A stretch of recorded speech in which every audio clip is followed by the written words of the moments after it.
Между тем, в бюджете этого года появились дополнительные 5 миллиардов рублей. Депутаты распределили их на лекарственное обеспечение, переселение из аварийного жилья и зарплаты бюджетников. О примерах того, что позволяет нам с оптимизмом смотреть в будущее, Ольга Коняева.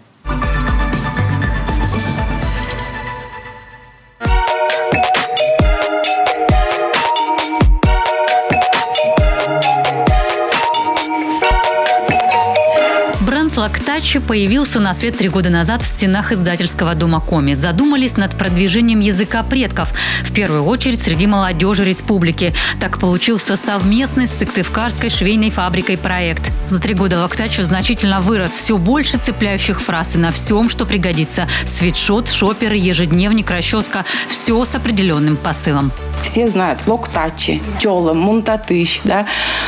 И когда это все у нас запустилось, мы не думали, что он настолько будет популярным, наш это проект. Заказы идут каждую неделю. Носят футболки не только жители Коми Республики. Заказывает Санкт-Петербург, молодежь. Можно увидеть прямо на улицах Санкт-Петербурга, как они носят наши футболки с нашим брендом. Москва, за рубежом. Все заказ. Почему? Им это нравится. Им нравится. Они не стесняются одеть футболки с Коми с фразами. В прошлом году проект стал финалистом всероссийского конкурса «Туристический сувенир». Из 324 участников 32 регионов. Одежду с популярными коми-фразами заказывают со всех уголков страны. Приходят, хвалят, что вот такое у нас есть. Вот такое необычное сделали на пару муж и жена. Гютер и Верес. Очень хорошо берут молодожены. Мы хотим сделать подарок племяннице из Твери о Коми, чтобы познакомить ее с историей Коми. Потому что мама ее здесь жила. Вязаные изделия с традиционным коми-орнаментом Светланы Туровой знают не только в Коми. Яркие, с узором, теплые вещи на севере не только согреют, но и как антидепрессант. В такой шапке или свитере коми-человека ни с кем не перепутаешь. Но на рынке трикотажных изделий даже в нашей самобытной республике засилье китайской одежды, западных брендов. Почему я этим занимаюсь? Во-первых, вязание – это традиционный промысел для нашей территории. Это раз. Это дань уважения традициям, в том числе и моим бабушкам, дедушкам, которые тут жили. И до развала Советского Союза тут в каждом городе было свое производство, которое делали свои уникальные изделия с коми-орнаментами. И это здорово.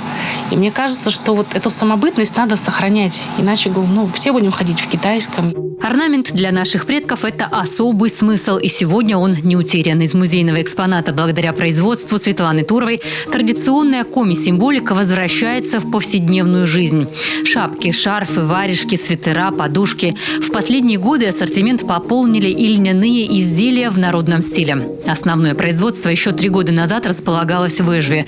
Тогда же семья достраивала большой дом-мастерскую в поселке Аджиром Карткировского района для воплощения в жизнь новой идеи. Туристический проект из города в деревню оказался очень кстати, когда грянул коронавирусный локдаун. Когда закрывали все на полгода, но мы бы не выдержали платить аренду. И у нас было, хоть и в государственной аренде, у нас было 70 квадратов в помещении, где у нас было оборудование, где мы сами работали. Мы бы просто обанкротились. Пришлось сокращать производство, но главное, не просто выжили, сохранили потенциал к развитию. В мастерской «Югытарт», в переводе с коми «Светлое искусство», не только рабочее пространство. Это бревенчатый дом и приусадебный участок, вокруг потрясающие виды. Экскурсия, рыбалка, угощение со своего огорода и обязательно мастер-класс по изготовлению вязаных изделий. Проверяем, как у нас получается. То есть это заготовка шапочки, потом она собирается вручную. А еще своя история. Светлана юрист по образованию, жила в городе. Компанию, в которой работала, закрыли. Сменила несколько работодателей, но решила ни от кого не зависеть и быть ближе к родной природе. Проект «Югытарт» был поддержан 3 грантами Министерства культуры региона.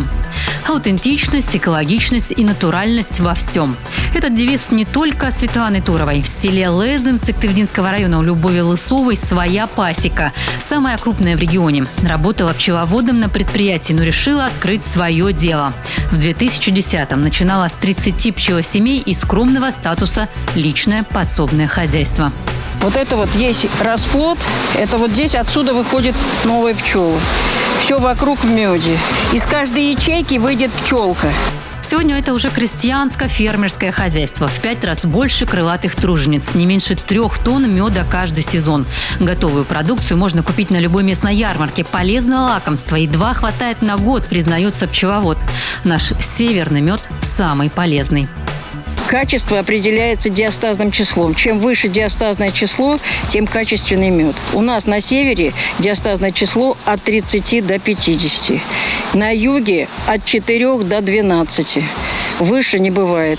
Китайский мед 0 диастаза, потому что нектар пчела закладывает, там зимы нету, практически мед, как сиропчик, скажем так.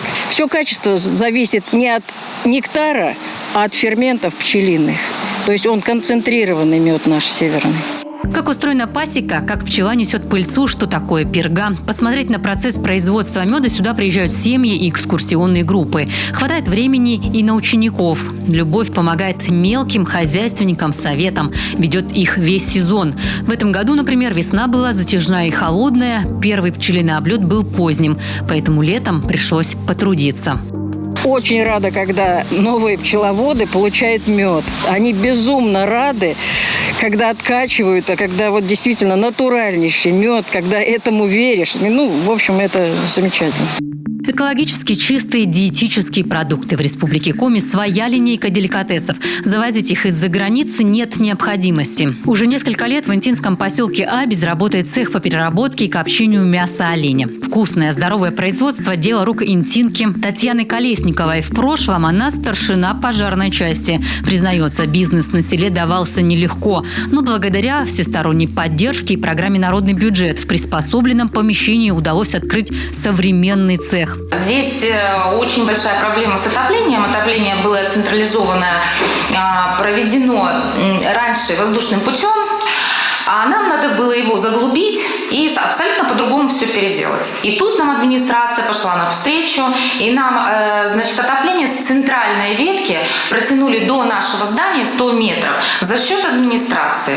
Каждую неделю около 300 килограммов чипсов, ребрышек, снеков и других сырокопченых вкусностей. Оценили по достоинству северные лакомства и жители республики, и гости из-за океана.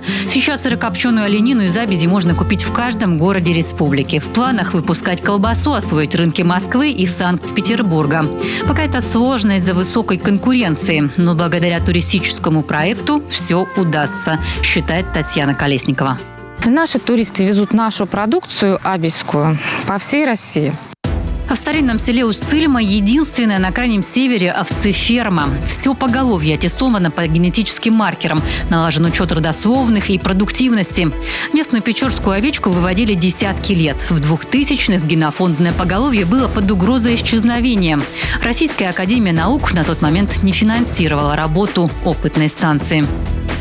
Вот примерно такое у нас было старое здание. То есть в такое здание не могли заходить ни техника, людям было некомфортно, а животным тем более. Сегодня условия и техника современные. Чтобы спасти северную элиту, коренная уссыльемка Лидия Канева пошла на экстраординарные меры. Открыла крестьянско-фермерское хозяйство. Регион поддержал. Сегодня продолжается работа по выведению продуктивной северной овцы. Местных скрещивают с разными породами, чтобы получить скороспелых, быстрорастущих, многоплодных, с белой полутонкой шерстью. И успехи есть. Мы стараемся подбирать для нас подходящих баранов. Завозим их с России, потому что в Республике Коми вот такой племенной работой никто не занимается. А нам важно, чтобы животное было с родословной. И лет так через 5 мы уже выдадим такую уже рентабельную овечку со всеми нашими пожеланиями, чтобы и плодовитость у нее была хорошая. Да, ты-то хороший подошел. И чтобы материнские качества были у них хорошие. И быстро растущие были. И будет всем счастье. Женское предпринимательство – это не всегда про прибыль, желание изменить жизнь и общество к лучшему, забота о здоровье, сохранение традиций. Сегодня их ежедневный труд – это без преувеличения, вклад в продовольственную безопасность, импортонезависимость, сохранение национальной идентичности.